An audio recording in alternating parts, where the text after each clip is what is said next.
Le téléphone sonna au milieu de la nuit, brisant le silence de l'appartement luxueux sur les Champs-Élysées. Antoine Duval, le puissant magnate de l'industrie pharmaceutique, décrocha d'une main tremblante, son cœur s'emballant avant même d'entendre la voix à l'autre bout. Monsieur Duval, c'est la police. Votre fille Sophie a été trouvée inconsciente sur un banc du jardin des Tuileries. Elle est à l'hôpital. Antoine sentit le monde basculer. Sa fille unique, l'héritière de son empire, réduite à errer comme une sans-abri? Lui qui avait tout contrôlé dans sa vie. Comment avait-il pu laisser cela arriver? Il bondit de son lit, ignorant les protestations de sa femme, et se rua vers sa voiture. En route vers l'hôpital, les souvenirs affluaient. Sophie, à 25 ans, avait toujours été sa fierté. Excellente en études, promise à un avenir brillant dans l'entreprise familiale. Mais ces derniers mois, quelque chose avait changé. Elle s'était éloignée, prétextant des voyages d'affaires. Mais Antoine avait senti un malaise. Arrivé à l'hôpital Cochin, il traversa les couloirs aseptisés, le cœur serré. Le médecin l'accueillit avec un regard grave. Votre fille est stable, mais elle a été exposée au froid toute la nuit. Elle semble épuisée, peut-être déshydratée.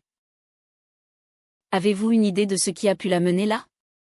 Antoine secoua la tête, refusant d'admettre l'évidence. Sophie avait fui la maison après une dispute violente. Une de ces confrontations qui avaient ébranlé les fondations de leur famille. Tout avait commencé 6 mois plus tôt, quand Sophie avait rencontré Marie.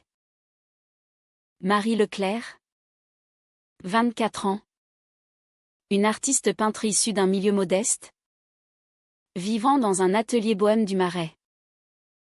Sophie l'avait croisée lors d'une exposition d'art contemporain.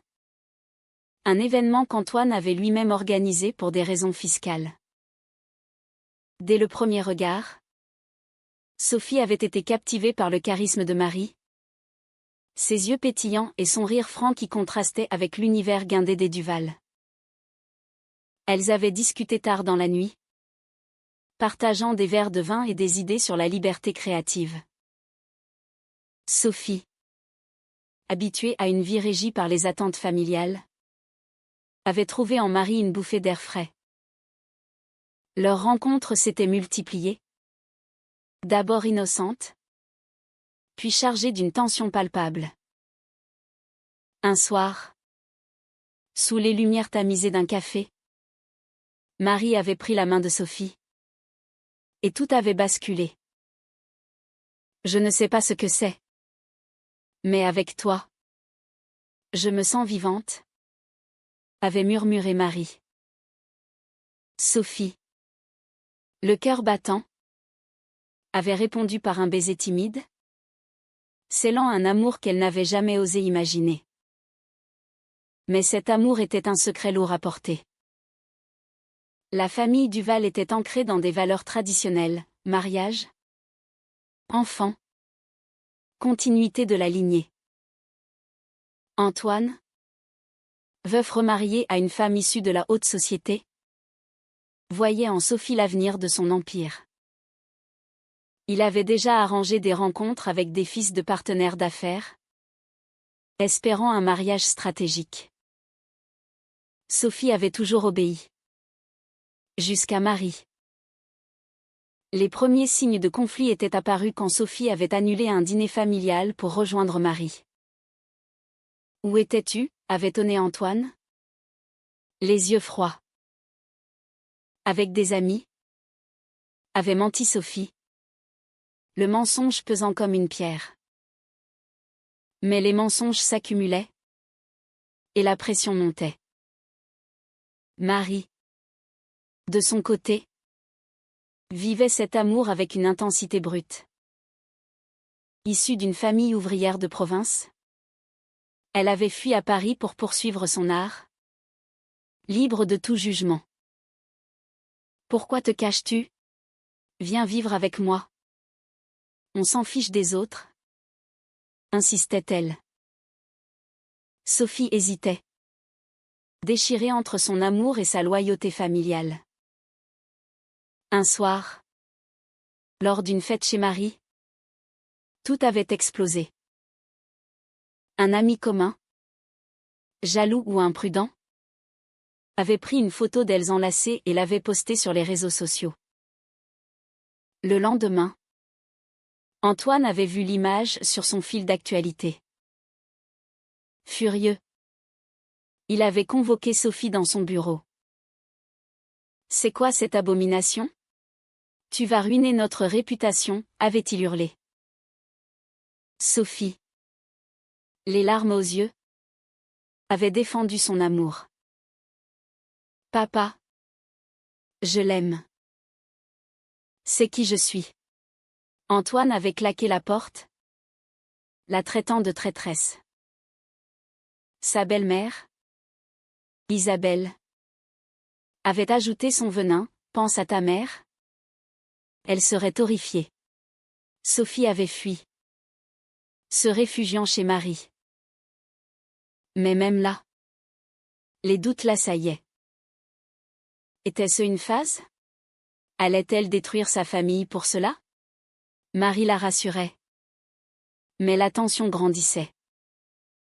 Puis vint la dispute fatale. Antoine, apprenant où Sophie se cachait, avait envoyé un avocat avec un ultimatum, renonce à cette folie ou sois déshéritée. Sophie, paniquée, avait confronté Marie. Peut-être qu'on devrait arrêter. Pour l'instant. Marie, blessée, avait explosé, tu choisis l'argent plutôt que nous? Sophie avait nié. Mais les mots avaient fusé. Et Marie l'avait mise dehors.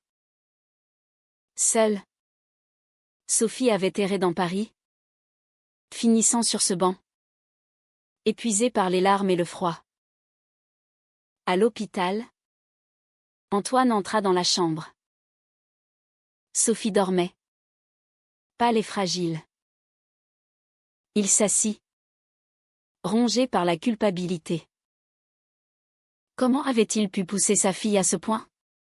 Mais au fond, il se demandait si cet amour était réel ou une rébellion passagère. Sophie s'éveilla, le voyant. Papa, murmura-t-elle. Il prit sa main.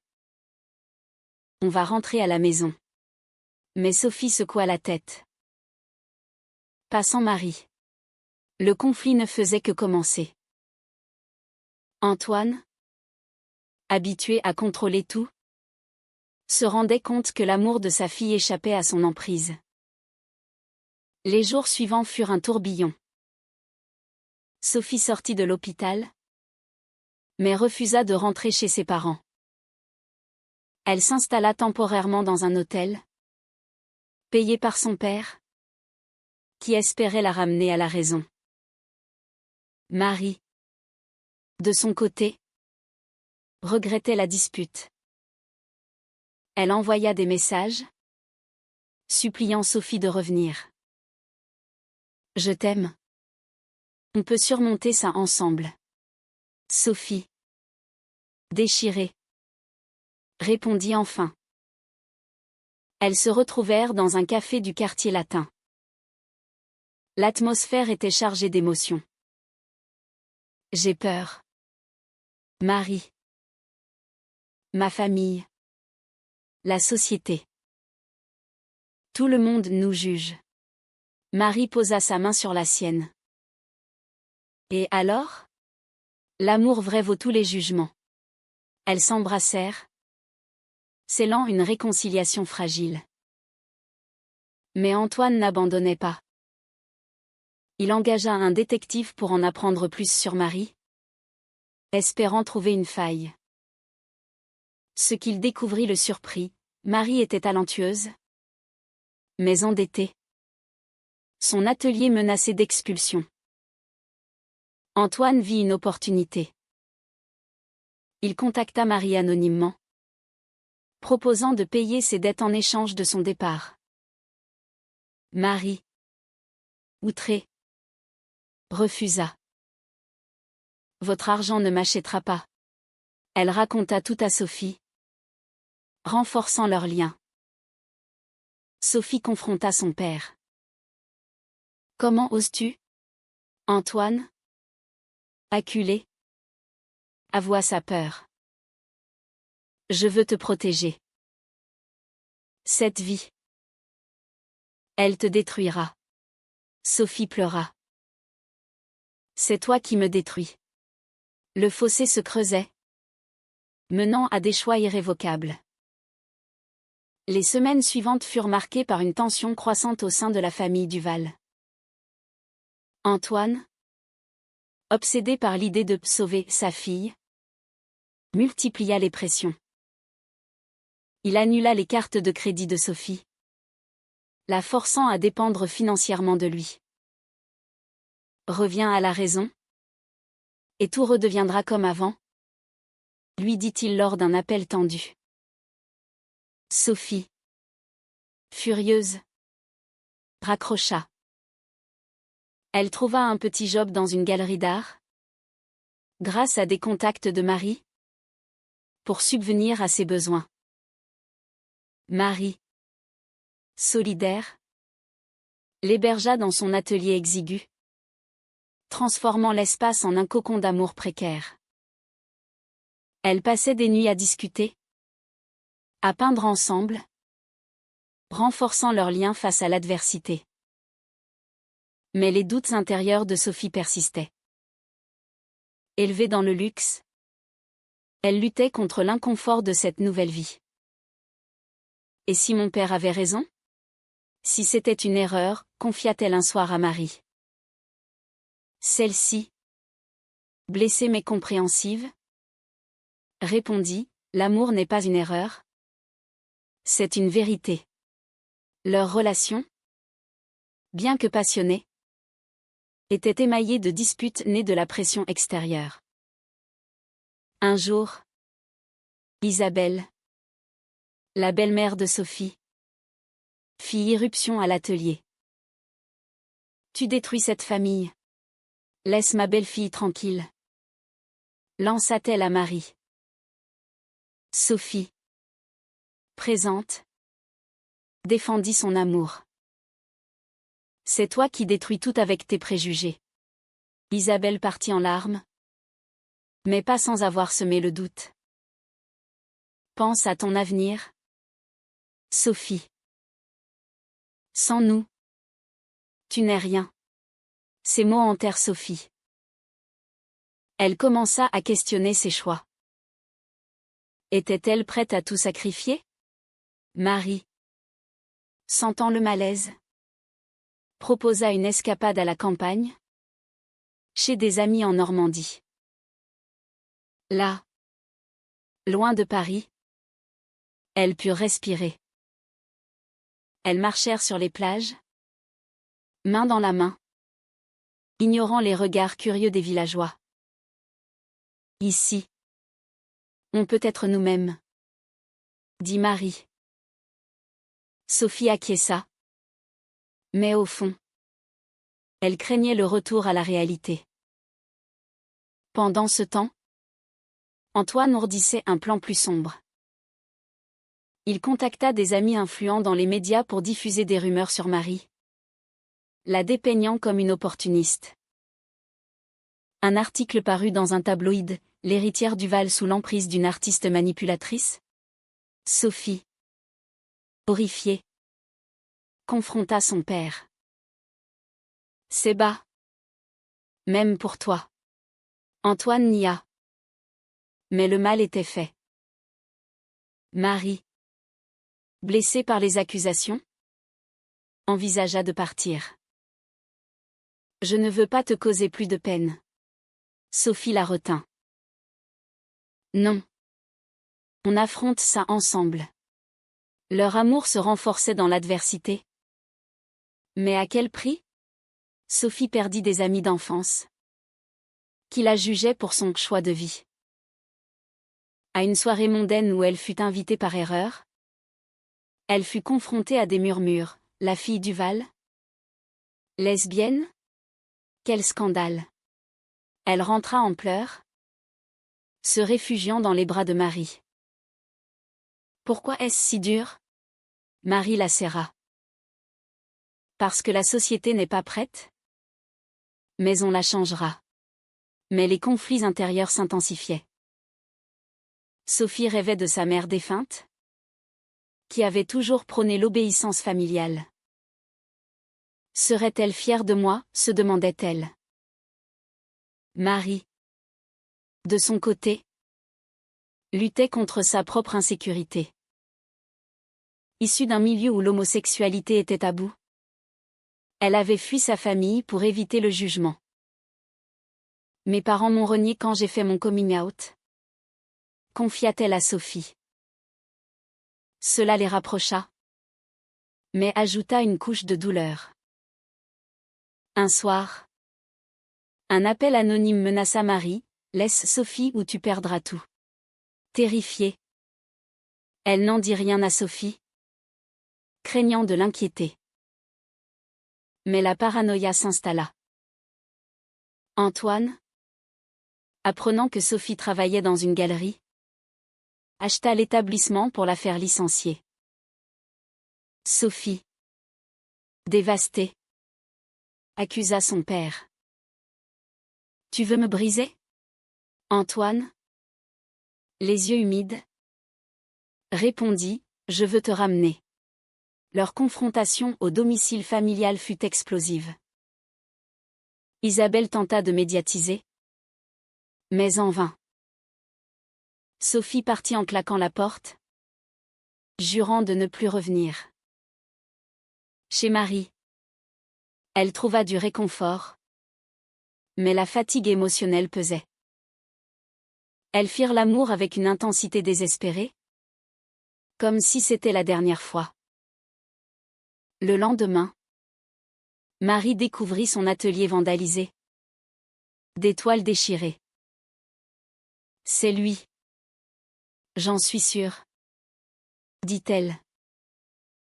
Sophie, rongée par la culpabilité, envisagea de capituler. Peut-être que je devrais arrêter. Pour te protéger. Marie refusa. Non. On se bat. Leur détermination grandit. Mais les fissures apparaissaient. Un ami commun, Paul, révéla avoir été payé par Antoine pour espionner. La trahison frappa Sophie comme un coup de poignard. Comment a-t-il pu? Marie la consola. Mais la confiance était ébranlée. Elles décidèrent de contre-attaquer. Marie organisa une exposition de ses œuvres, invitant la presse pour révéler leur histoire. On va montrer au monde qui nous sommes. Sophie hésita, craignant le scandale, mais accepta. La veille de l'événement, Antoine appela. Ne fais pas ça. Tu regretteras. Sophie raccrocha, le cœur battant. L'exposition fut un succès, mais pas sans drame. Des protestataires conservateurs manifestèrent dehors, scandant des insultes. À l'intérieur, Sophie et Marie s'affichèrent main dans la main. Un journaliste posa la question fatidique, Mademoiselle Duval. Que répondez-vous à votre père? Sophie, la voix tremblante, déclara, l'amour n'a pas de genre. J'espère qu'il comprendra un jour. L'article fit la une, exacerbant le conflit. Antoine, furieux, coupa tout contact. Isabelle, plus modérée, tenta une approche. Elle rencontra Sophie en secret. Ton père t'aime. Mais il a peur. Sophie pleura. Moi aussi. J'ai peur. Cette rencontre planta les graines d'une possible réconciliation. Mais le chemin était long. Marie, jalouse de cette ouverture, argumenta, ne te laisse pas manipuler. Sophie rassura, c'est pour nous. Mais les tensions montaient, menant à une nouvelle dispute. Tu vas retourner vers eux, accusa Marie. Sophie nia. Mais le doute persistait. Au milieu de cette tourmente, Sophie réalisa le prix de ses choix, perte de sécurité, d'amis, de famille. Était-ce worth it? L'amour valait-il tant de souffrance? Le scandale médiatique transforma la vie de Sophie et Marie en un tourbillon incessant. Les paparazzi les suivaient, capturant chaque moment intime. Sophie, habituée à une vie privée, se sentait exposée, vulnérable. C'est trop, confia-t-elle à Marie après une poursuite en voiture. Marie, plus résiliente, répondit, c'est le prix de la visibilité. On inspire d'autres. En effet, des messages de soutien affluaient de jeunes LGBTQ+ français, voyant en elles des icônes. Mais les attaques venaient aussi, courriels haineux, menaces en ligne. Antoine, depuis son bureau, lisait les articles avec amertume. Son empire souffrait, des partenaires conservateurs menaçaient de se retirer. Tout ça à cause d'elle? Marmonnait-il. Isabelle le poussait à réfléchir. Peut-être qu'on s'est trompé. Antoine balaya l'idée. Mais au fond, le doute s'insinuait. Sophie, de son côté, cherchait un équilibre.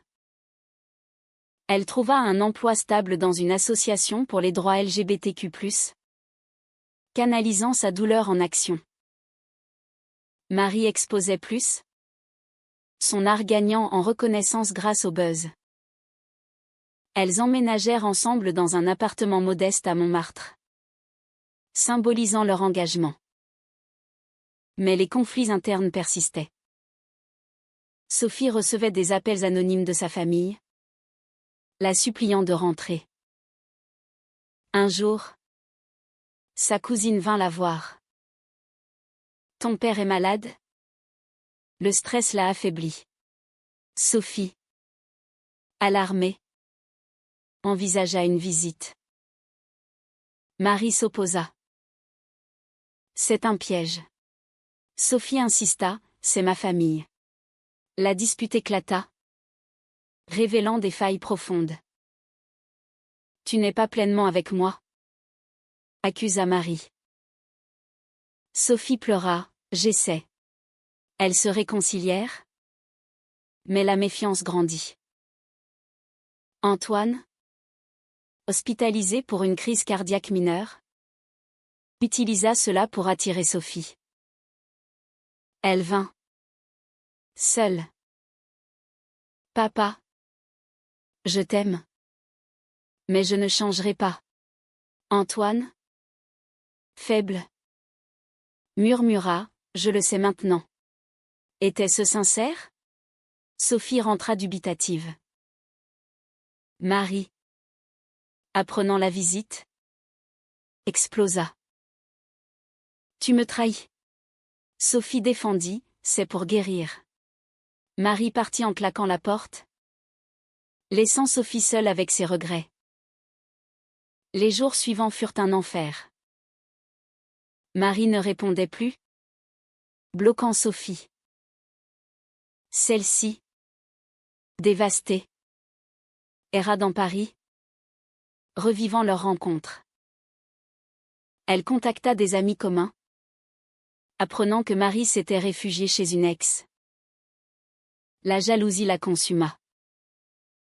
Est-ce fini, se demanda-t-elle. Antoine, sorti de l'hôpital, proposa une trêve. Viens dîner. Sans jugement. Sophie accepta, espérant un pont. Au dîner, Isabelle fut cordiale, mais Antoine posa des questions sur Marie. Elle est partie, avoua Sophie. Antoine cacha sa satisfaction. Peut-être que c'est mieux. Sophie, furieuse, partit. Elle chercha Marie partout, finissant par la trouver dans un bar.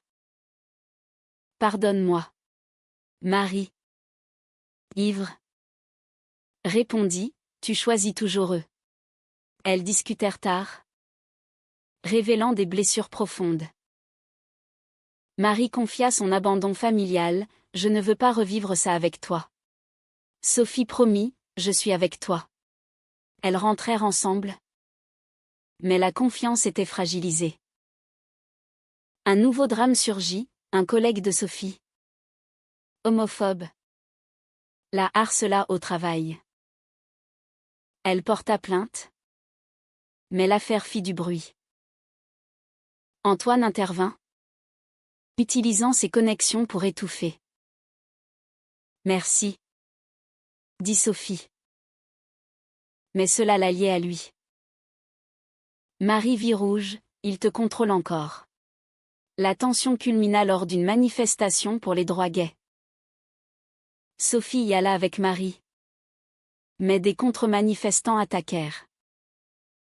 Dans la mêlée, Marie fut blessée. À l'hôpital, Sophie veilla sur elle. Je ne te quitterai jamais. Marie sourit faiblement. Prouve-le. Sophie appela son père. C'est fini.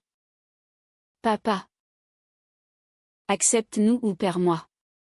Antoine, choqué, raccrocha. Les jours de convalescence renforcèrent leur couple. Elles parlèrent de l'avenir, mariage, enfants. Mais la société française, malgré les progrès, posait des barrières. Sophie luttait contre ses conditionnements internes. Suis-je vraiment lesbienne? Ou est-ce une phase? Marie la rassura. Mais Sophie consulta un thérapeute. Les sessions révélèrent des traumas, pression paternelle, perte maternelle. Vous méritez cet amour, conclut le thérapeute. Sophie s'ouvrit à Marie. Je suis prête. Mais Antoine n'abandonnait pas. Il organisa une réunion familiale élargie, invitant oncles et tantes conservateurs. Sophie y fut convoquée. Nous t'aimons, mais renonce à cette vie. Sophie défendit, c'est ma vie. Le clash fut violent, avec des accusations de perversion. Sophie partit, déshéritée officiellement. La nouvelle la frappa durement. Sans ressources, elle et Marie luttèrent. Marie vendit des toiles pour survivre. On s'en sortira. Mais Sophie regrettait-elle? Un soir, elle confia, j'ai tout perdu pour toi. Marie, blessée, répondit, et moi? J'ai tout gagné? La dispute mena à une séparation temporaire. Sophie logea chez une amie, réfléchissant. Était-ce la fin? Marie, seule, peignit leur histoire, transformant la douleur en art. Un galeriste influent remarqua son travail, offrant une exposition majeure. Marie invita Sophie. Viens. C'est pour nous. Sophie vint, émue par les toiles dépeignant leur amour. Elles se réconcilièrent publiquement. Je choisis toi. Le succès de l'exposition apporta stabilité financière. Mais Antoine, voyant les articles, réalisa son erreur. Il contacta Sophie. Je suis fier de toi. Était-ce vrai? Sophie hésita à répondre. La réconciliation avec Antoine semblait impossible. Mais les événements prirent un tour inattendu. Après l'exposition triomphale de Marie, qui attira l'attention de mécènes, leur vie s'améliora. Elles purent déménager dans un appartement plus grand, symbolisant un nouveau départ. Sophie, forte de son expérience, grimpa dans l'association LGBTQ+, devenant porte-parole. Marie, inspirée, créa une série sur les luttes des couples homosexuels. Leur amour fleurissait, mais les cicatrices restaient. Sophie recevait des nouvelles sporadiques de sa famille via Isabelle. Ton père lit tes interviews. Sophie souriait amèrement. Trop tard. Mais un jour, Antoine apparut à une conférence de Sophie. Je suis venue écouter. Sophie, surprise, poursuivit son discours sur l'acceptation. Après, ils parlèrent. J'ai eu tort. J'avais peur pour toi. Sophie, émue, répondit, la peur n'excuse pas la haine. Antoine acquiesça. Donne-moi une chance. Sophie consulta Marie. Qu'en penses-tu? Marie, méfiante, dit, s'il est sincère? Pourquoi pas? La rencontre fut tendue. Antoine s'excusa auprès de Marie. J'ai été aveugle. Marie accepta, mais garda ses distances. Petit à petit, des dîners familiaux reprirent, avec prudence. Isabelle s'ouvrit, révélant ses propres doutes sur la société. J'ai été élevée comme ça. Sophie comprit, le changement était possible. Mais des obstacles surgissaient. Un oncle conservateur lança une campagne médiatique contre Sophie, l'accusant de corrompre la famille. Les réseaux sociaux s'enflammèrent, avec des débats houleux sur l'homosexualité en France. Sophie et Marie firent face ensemble, participant à des talk-shows. L'amour est universel, déclarait-elle. Le soutien public grandit. Mais les attaques personnelles blessèrent. Marie reçut des menaces, forçant une protection policière. C'est le prix, se demanda Sophie. Leur relation fut testée à nouveau quand Marie fut approchée par une galerie à New York pour une résidence. C'est une opportunité? Mais je ne pars pas sans toi.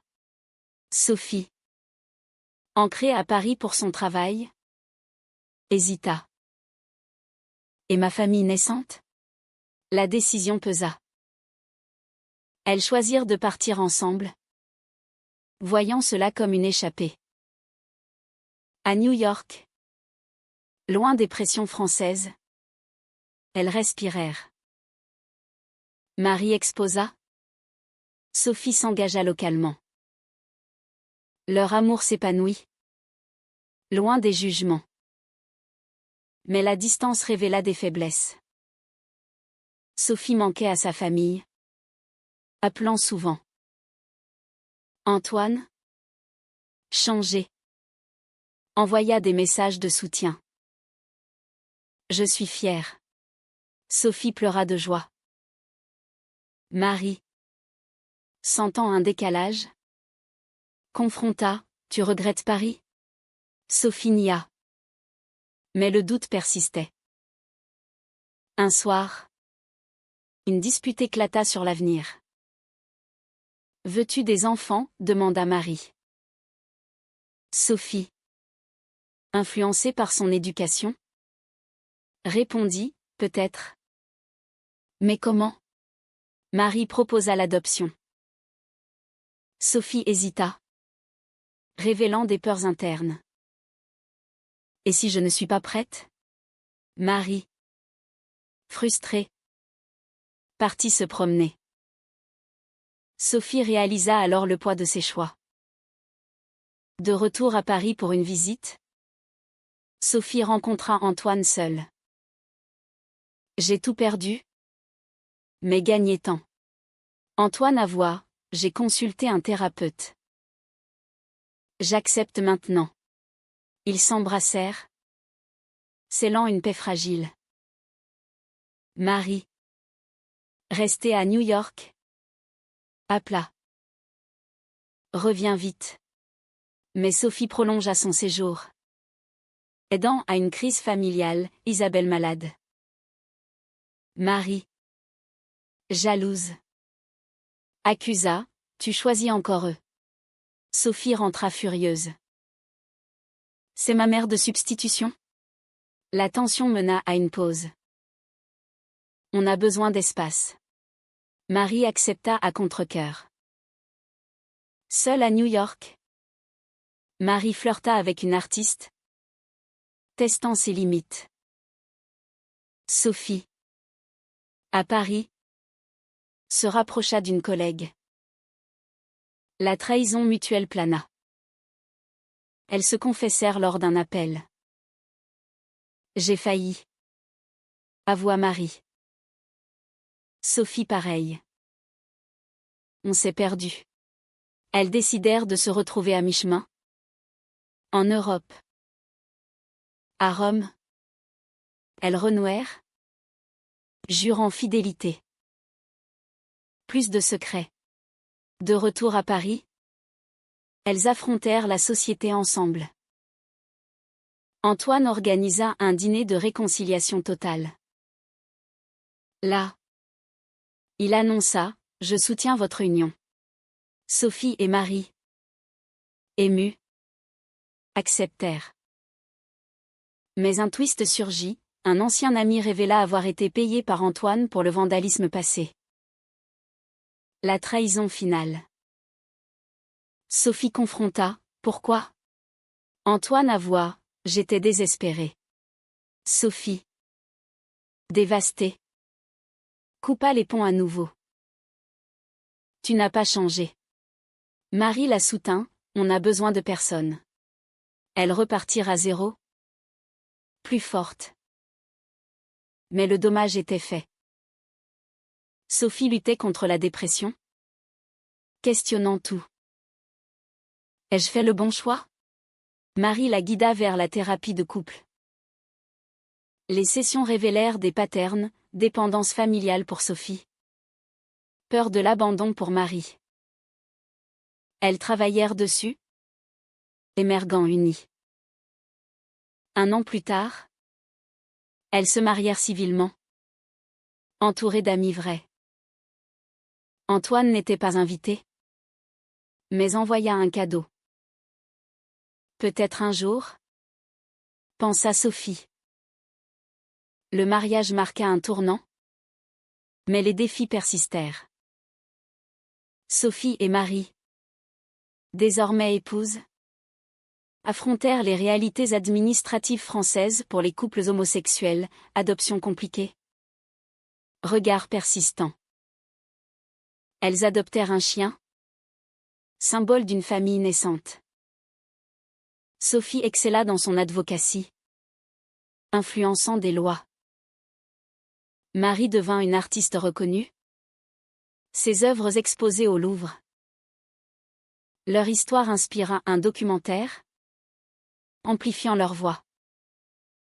Mais les ombres du passé planaient. Antoine, isolé, souffrit d'une vraie crise cardiaque. Isabelle appela Sophie. Il te demande. Sophie. Après débat avec Marie. 20. Pardonne-moi, murmura Antoine. Sophie.